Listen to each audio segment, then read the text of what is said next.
وَاذْكُرْ فِي الْكِتَابِ إِبْرَاهِيمَ، اور اے محبوب صلی اللہ علیہ وآلہ وسلم یاد کیجئے کتاب میں ابراہیم علیہ السلام کو، یعنی اس قرآن کے اندر اب ابراہیم علیہ السلام کا ذکر خیر ہونے جا رہا ہے۔ اِنَّهُ كَانَ صِدِّيقًا نَبِيًّا، بے شک وہ بڑے راست باز تھے، سچے انسان تھے اور نبی تھے۔ اِذْ قَالَ لِأَبِيهِ، جب کہ انہوں نے اپنے باپ سے کہا۔ اب یہ امت میں اختلاف ہے کہ یہاں باپ سے مراد ان کے والد ہیں یا چچا ہیں۔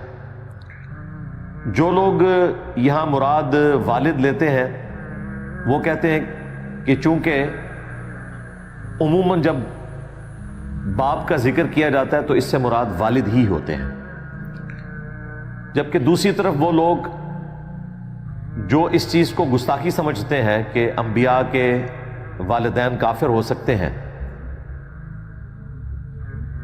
وہ یہاں باپ سے مراد چچا لیتے ہیں، اور یہ اسلوب بھی موجود ہے۔ پھر بخاری اور مسلم دونوں میں حدیث ہے چچا باپ کی مثل ہوتا ہے۔ بہرحال ہمارے جو استاد تھے مولانا اسحاق صاحب، انہوں نے بڑی اچھی بات کی تھی کہ اگر کوئی والد بھی مان لے تو کوئی اس میں گستاخی نہیں ہے۔ اس کی وجہ یہ ہے کہ حضرت نوح علیہ السلام کا اپنا بیٹا جو تھا وہ ان کے جسم کا ٹکڑا تھا، وہ کافر ہو سکتا ہے جو نبی کے جسم کا ٹکڑا ہے، تو نبی کے والد کا کافر ہونا یہ چھوٹا مسئلہ ہے، اس کے اپنے جسم کے حصے کا کافر ہونا یہ بڑا مسئلہ ہے۔ وہ تو قرآن میں رپورٹ ہوا سورہ ہود میں، اس بیٹے کا نام تھا یام، روایتوں میں ملتا ہے، باقی قرآن میں تو نام نہیں آیا۔ 3 بیٹے ہیں جو مسلمان تھے، حام، سام اور یافت۔ حام کی اولاد یہ افریقہ کے لوگ ہیں جو بلیک کلر کے ہوتے ہیں۔ سیمیٹک ہم سب ہیں، عرب کے لوگ بھی، بنو اسرائیل بھی، بنو اسماعیل بھی، ہم ایرینز بھی، ہم سیمیٹک ہیں۔ اسی لیے یہودیوں کے حوالے سے وہ بات کی جاتی ہے کہ یہ اینٹی سیمیٹک بات ہو رہی ہے، تو اس اعتبار سے ہم بھی سیمیٹک ہیں، سام کی اولاد۔ اور یافس کی اولاد جو ہے وہ یورپ کے لوگ اور چائنا کے اور رشیا کے لوگ، یہ 3 بیٹوں کی اولاد اس طریقے سے۔ یام جو ہے وہ کافر تھا لیکن منافق تھا، اس کی منافقت اس وقت کھلی جب ان کے والد نے ان کو کہا کہ آؤ کشتی پہ سوار ہو جاؤ۔ اس سے یہی لگتا ہے کہ اس سے پہلے اس کا کفر واضح نہیں تھا، ورنہ کبھی بھی حضرت نوح علیہ السلام اپنے کافر بیٹے کے لیے دعا نہ کرتے۔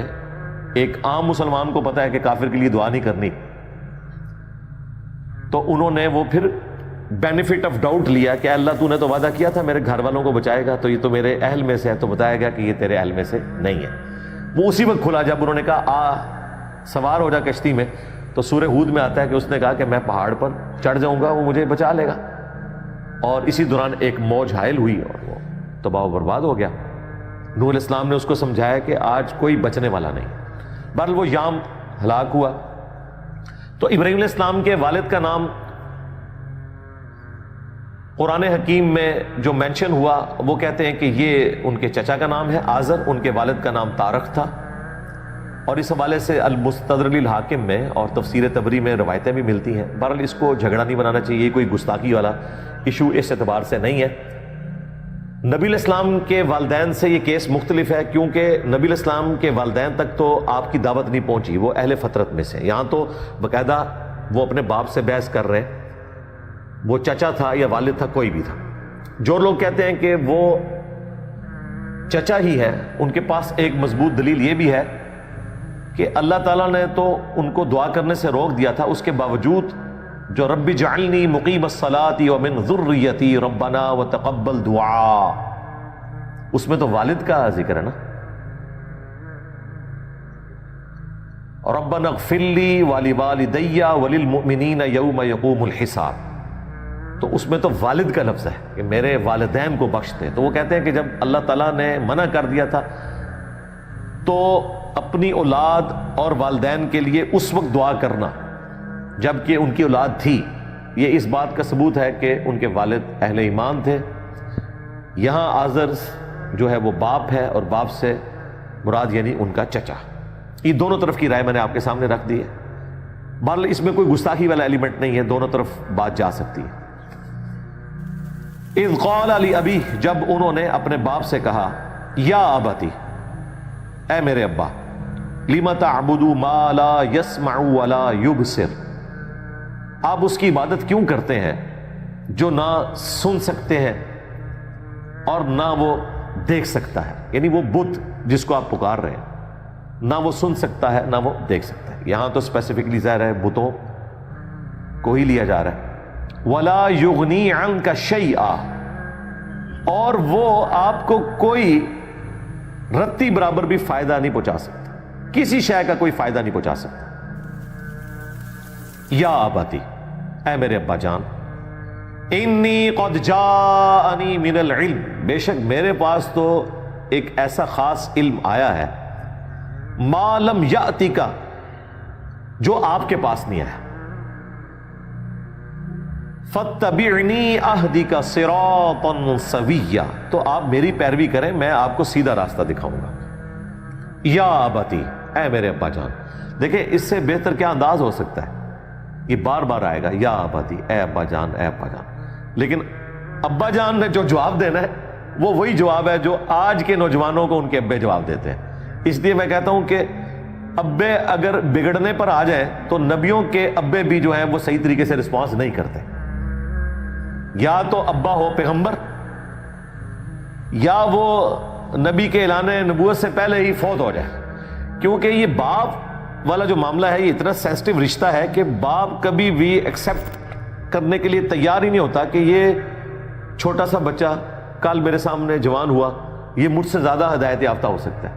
یہ ایک ایسی مینٹیلٹی ہے جو ختم نہیں ہو سکتی. جس طرح سوکن کا رشتہ جو ہے یہ اتنا غیر معمولی رشتہ ہے کہ انبیاء کی بیویاں بھی آپس میں جیلسی فیکٹر کا شکار ہو جاتی ہیں. حالانکہ ساری بیویوں کو پتا ہے کہ ہم سب بیویاں ہیں اور ساری دنیا اور آخرت میں مومنین کی مائیں ہیں اور جنت میں رسول اللہ کی ساتھی ہیں. اس کے باوجود کئی واقعات رپورٹ ہوئے. یہ نیچرل چیز ہے، اس سے چھٹکارا ممکن نہیں. یہاں پہ بھی آپ دیکھ لیں کس پیار سے وہ سمجھا رہے ہیں اور جواب کیا ملے گا، وہ حیران کن ہے. یا اباتی، اے میرے ابا جان، لا تعبد الشیطان، شیطان کی پوجا نہ کرے. یعنی بتوں کی پوجا شیطان کی پوجا ہے، کیونکہ شیطان کی پیروی کرنا خدا کے مقابلے پر گویا کہ آپ نے شیطان کو معبود بنا لیا. قرآن میں شیطان کے لیے طاغوت کا لفظ بھی آیا ہے. بتوں کی عبادت بھی شیطان کے وسوسہ دلانے کے اوپر شروع، لہذا بتوں کی عبادت کرنا بھی شیطان کی پیروی ہے، تو آپ اس کی عبادت نہ کریں. ان الشیطان کان للرحمن عصیا، بے شک شیطان تو رحمان کا بڑا نافرمان ہے. مراد یہ کہ وہ خود تو ڈوبا ہے، وہ آپ کو بھی لے ڈوبے گا. وہ خود تو نافرمان ہے، آپ کو بھی نافرمانی پر ابھارے گا. یا اباتی، اے میرے ابا جان. دیکھیں چوتھی دفعہ آ رہا ہے، انی اخاف ان یمسک عذاب من الرحمن، بے شک مجھے تو اس بات کا خوف لگا ہے کہ آپ کو رحمان کی طرف سے عذاب آ پہنچے گا. فتکون للشیطان ولیا، اور اس کا اینڈ رزلٹ یہ ہوگا کہ آپ شیطان کے ساتھی بن جائیں گے. شیطان کے ساتھی تو ابا جان پہلے ہی بنے ہوئے ہیں، یہ کون سا ساتھی بننا ہے؟ مراد یہ کہ جدھر شیطان نے جانا ہے نا آپ بھی وہیں جائیں گے. انڈائریکٹلی کہا جا رہا ہے کہ شیطان نے جانا ہے جہنم میں، تو ابا جان جس راستے پہ آپ چل رہے ہیں یہ بھی شیطان کے ساتھی بنیں گے، یعنی جنت میں جانے کی بجائے جہنم آپ کا ٹھکانہ ہونے والا ہے. وَلِعَوْذُ بِاللَّهِ تَعَالَى. یہ اتنی پیار والی گفتگو، اتنے ادب کے ساتھ، اتنی ایتھکس کے ساتھ گفتگو، اور آگے سے ابا جان کا جواب سنیں. قال، تو ان کے ابا نے کہا، راغب انت عن آلہتی یا ابراہیم، اے ابراہیم کیا تو روگردانی کرنے والا ہے میرے خداؤں سے؟ مجھے بھی ہٹانے والا ہے، خود بھی ہٹنے والا ہے. لئن لم تنتہی، اگر تو اس کام سے باز نہ آیا، لأرجمنک، میں تجھے سنسار کر دوں گا. سنسار پتہ کیا ہوتا تھا؟ زمین میں یہاں تک دفنا کے نا صرف سر بار رکھا جاتا تھا اور پتھروں سے مار کر ہلاک کر دیا جاتا تھا. اتنی اذیت ناک. یہ باپ اپنے بیٹے کو کہہ رہا ہے, چچا ہو والد ہو, باپ تو بہرحال ہے, وَاہْجُرْنِي مَلِيًّا, اور فی الوقت تو میری نظروں سے دور ہو جا, اس ٹائم تو غائب ہو جا, یعنی اتنا مجھے غصہ دلایا تو نے. قال, ابراہیم علیہ السلام نے کہا, سلام علیک, آپ پر سلامتی ہو. انہوں نے پھر بھی دعائی دی, سأستغفر لک ربی, ان قریب میں اپنے رب سے آپ کے لیے استغفار کروں گا, اللہ تعالیٰ میری سن لے گا. انہ کان بی حفیہ, بے شک وہ مجھ پہ بڑا مہربان ہے. بے شک مہربان ہے, دعا کرنے والا ابراہیم ہے, لیکن جب تک کوئی شخص خود ہدایت قبول نہیں کرنا چاہتا تو نہ ابراہیم خلیل اللہ کی دعا اس کے کام آئے گی, نہ اللہ تعالیٰ کی صفت رحمت اس پر کوئی کرم فرمائے گی, کیونکہ وہ خود ہی ہدایت نہیں قبول کرنا چاہتا. اس سے بڑی کوئی بات ہو سکتی ہے کہ ابراہیم خلیل اللہ دعا کریں اور دیکھیں کتنے مان سے کر رہے ہیں کہ میرا رب مجھ پہ بڑا مہربان ہے, مجھے امید ہے کہ میں اپنے رب سے دعا کروں گا آپ کو ہدایت مل جائے گی, لیکن کوئی نہیں ملی. ہائے ہائے ہائے, کتنا خطرناک معاملہ ہے. ہمارے محبوب علیہ السلام کے لیے بھی قرآن میں آیا نا, انک لا تہدی من احببت, اے نبی تم اسے ہدایت نہیں دے سکتے جس سے تم محبت کرتے ہو کہ اسے ہدایت مل جائے. ولکن اللہ, بلکہ اللہ تعالیٰ جسے چاہتا ہے وہ ہدایت دیتا ہے. انک لا تہدی من احببت ولکن اللہ یہدی من یشاء, بلکہ اللہ جسے چاہتا ہے وہ ہدایت دے دیتا ہے, اور اسے بہتر پتا ہے اس نے کس کو ہدایت دینی ہے. حالانکہ انبیاء سراپے ہدایت ہیں, پھر بھی وہ کسی کی تقدیر نہیں بدل سکتے, دعا ہی کر سکتے ہیں, اور دعا بھی ضروری نہیں قبول ہو جائے. یہاں دیکھ لیں دعا کوئی نہیں قبول ہوئی, کیوں؟ ان کا باپ خود نہیں چاہتا تھا ہدایت ملے, تو اللہ تعالیٰ نے اس کائنات کی سب سے قیمتی چیز پلیٹ میں ڈال کے آپ کو نہیں دینی, یہ ذہن میں رکھیے گا, اس کے لیے ایفرٹ پٹ کرنی پڑے گی. وَأَعْتَزِلُكُمْ, اور میں تو الگ ہو جاؤں گا. اسی سے وہ لفظ معتزلہ بھی بیس ٹیم سے ہٹ گئے تھے نا. وَمَا تَدْعُونَ مِن دُونِ اللَّهِ, اور جن کی تم اللہ کے سوا عبادت کرتے ہو نا, میں ان سب کو بھی چھوڑ دوں گا. وَأَدْعُو رَبِّي, اور میں تو صرف اپنے رب کی عبادت کروں گا. عَسَىٰ, ان قریب مجھے امید ہے, اللہ اکون بدعاء ربی شقیہ, کہ میں اپنے رب کی عبادت سے یا اس سے دعا کرنے کے بعد نامراد نہیں لوٹوں گا. یعنی اپنے لیے بھی ہدایت کاملہ کا سوال کروں گا. ڈیٹم لیول کی ہدایت تو پیغمبر کو ہوتی ہے پیدائش سے لے کر وفات تک, اور آپ کے لیے دیکھیں کتنے مان سے وہ بات کر رہے ہیں کہ مجھے امید ہے میرا رب مجھے واپس نہیں لٹائے گا. لیکن اینڈ رزلٹ یہ ہوا کہ ابراہیم علیہ السلام کی اولاد میں تو نبوت جاری ہوئی, لیکن ان کے باپ کو ہدایت نہیں ملی.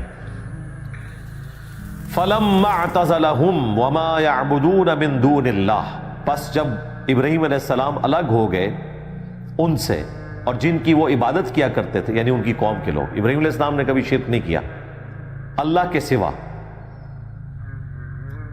وَهَبْنَا لَهُ إِسْحَاقَ وَيَعْقُوبَ, تو ہم نے ان کو اسحاق اور یعقوب عطا کیے. اسحاق بیٹے تھے, یعقوب پوتے. یہ اس بات کا ثبوت ہے کہ حضرت ابراہیم علیہ السلام کو اگرچہ اولاد بڑھاپے میں ملی ہے, 87 ایئرز کی ایج میں آپ کو حضرت اسماعیل علیہ السلام کا تحفہ ملا, اور 99 ایئرز کی ایج میں اسحاق علیہ السلام پیدا ہوئے, اور اس کے بعد اسحاق علیہ السلام کے بیٹے یعقوب ہیں. یعنی حضرت ابراہیم علیہ السلام کی عمر اتنی لمبی ہوئی ہے کہ انہوں نے اپنے پوتوں کو بھی دیکھا ہے. وَكُلًّا جَعَلْنَا نَبِيًّا, اور سب کو ہم نے نبی بنایا. وہ تو پھر ایک لائن میں اتنے انبیاء آئے حضرت اسحاق کی اولاد میں سے. یعقوب علیہ السلام جن کا لقب اسرائیل تھا, اس صورت میں بھی آ جائے گا, ان کے 12 بیٹے وہ بنو اسرائیل. بلکہ بخاری مسلم میں آتا ہے کہ بنو اسرائیل جو تھے ان کی پالیٹکس بھی پیغمبر دیکھتے تھے. ایک پیغمبر جب فوت ہونے لگتا تھا اپنی جگہ دوسرے پیغمبر کو خلیفہ نامزد کرتا تھا, اور یوں چین چلتی رہی کئی 100 سال تک.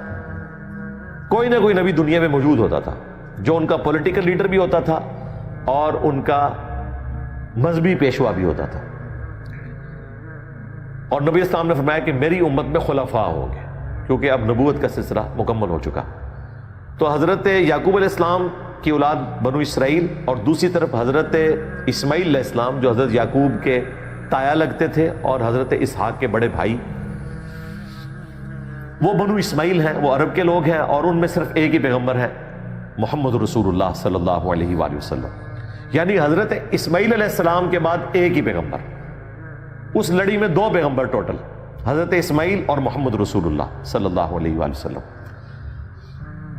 اور ادھر سینکڑوں پیغمبر. اس لیے دیکھیں پچھلے دنوں جو عرب کا اور اسرائیل کا معاہدہ کروایا گیا اس کا نام ہی ابراہیم ایکارڈ ہے. یعنی ابراہیم علیہ السلام کے نام پہ معاہدہ کیا گیا کہ دونوں ہی ابراہیم کی اولاد ہے نا، کزنز ہیں آپس میں، اور یہ ایسے کزنز ہیں کہ ایک دوسرے کو ایکسیپٹنس دیتے ہیں اس حوالے سے کہ ہم کزنز ہیں. انکاری نہیں ہے. انکاری کیسے ہو؟ تورات کے اندر موجود ہے حضرت اسماعیل علیہ السلام اور اماں ہاجر کا واقعہ، تو انکاری نہیں ہے. یہ اختلاف ضرور ہے کہ ہم اسماعیل علیہ السلام کو ذبیح اللہ کہتے ہیں، وہ حضرت اسحاق کو ذبیح اللہ کہتے ہیں. وہ ہماری کتابوں میں بھی المستدرک للحاکم میں اور تفسیر طبری میں، بلکہ امام طبری تو قائل ہیں کہ حضرت اسحاق جو ہیں وہ ذبیح اللہ ہیں. اسے کوئی فرق نہیں پڑتا. اصل چیز یہ ہے کہ جو بڑی قربانی ہے وہ حضرت ابراہیم علیہ السلام کی ہے، کیونکہ بیٹا تو ان کو قربان کرنا پڑا. اصل جو امتحان ہے ابراہیم علیہ السلام کے اوپر. بہرحال حضرت اسماعیل علیہ السلام ذبیح اللہ بھی ہیں اور نبی علیہ السلام کے جد امجد بھی ہیں. اور عرب کے لوگ بنو اسماعیل کہلاتے تھے اور حضرت اسماعیل کو فخریہ اپنا جد کہتے تھے. وہ پیغمبر کے طور پر ان کو ایکسیپٹ نہیں کرتے تھے کیونکہ دین میں بگاڑ آ چکا تھا. اپنے جد کے طور پر مانتے تھے. جس طرح یہاں کئی لوگ ہیں جو کہتے ہیں ہم عبد القادر جیلانی کی اولاد میں سے ہیں، اور اگر آپ ان سے کلمہ سنیں تو کلمہ بھی نہیں ان کو آتا. تو وہ ڈی این اے کے پوائنٹ آف ویو سے بات کر رہے ہوتے ہیں، پیروی کے پوائنٹ آف ویو سے بات نہیں کر رہے ہوتے. تو ہم نے سب کو نبی بنایا.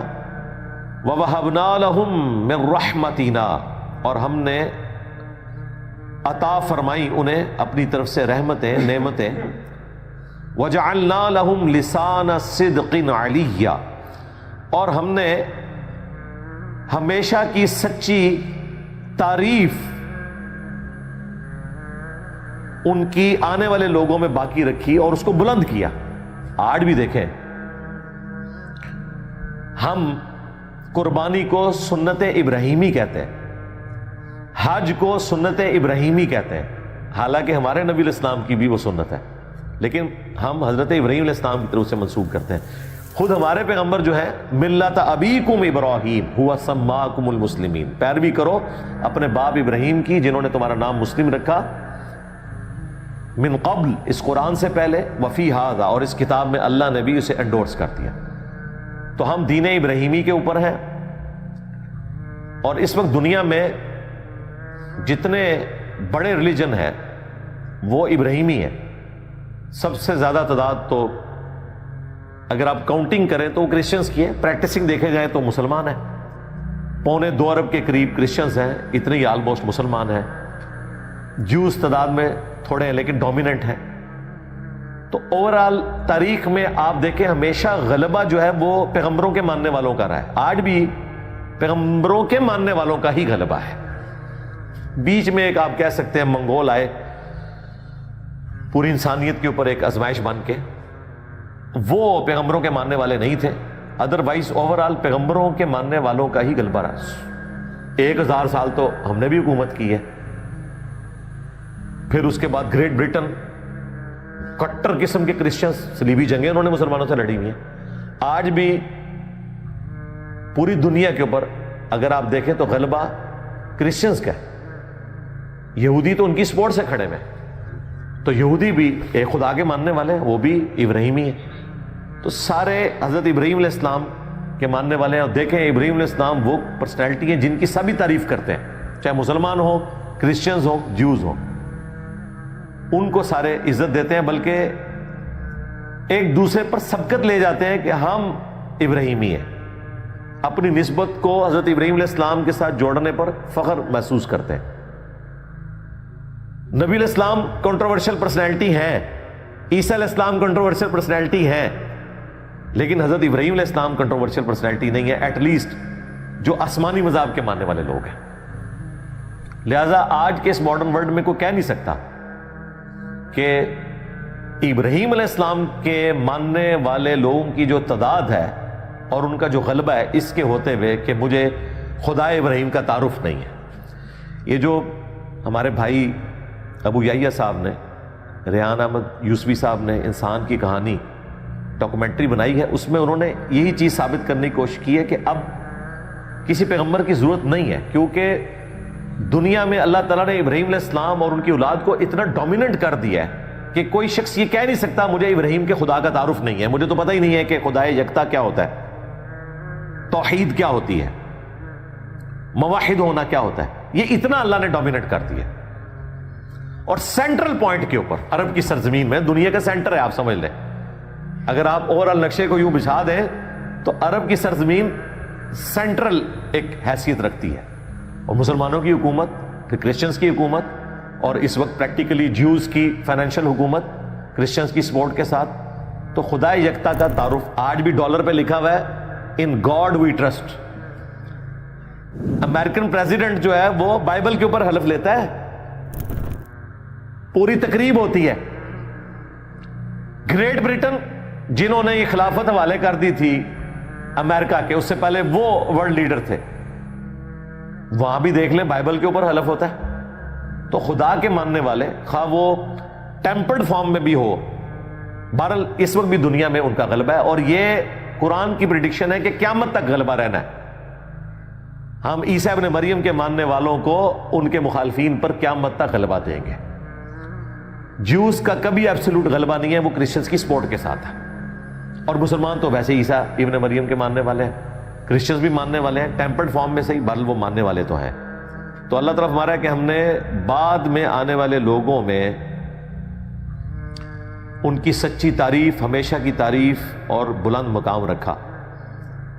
سلام علی ابراہیم، سبحان ربک رب العزت عما یصفون، وسلام علی المرسلین والحمد للہ رب العالمین۔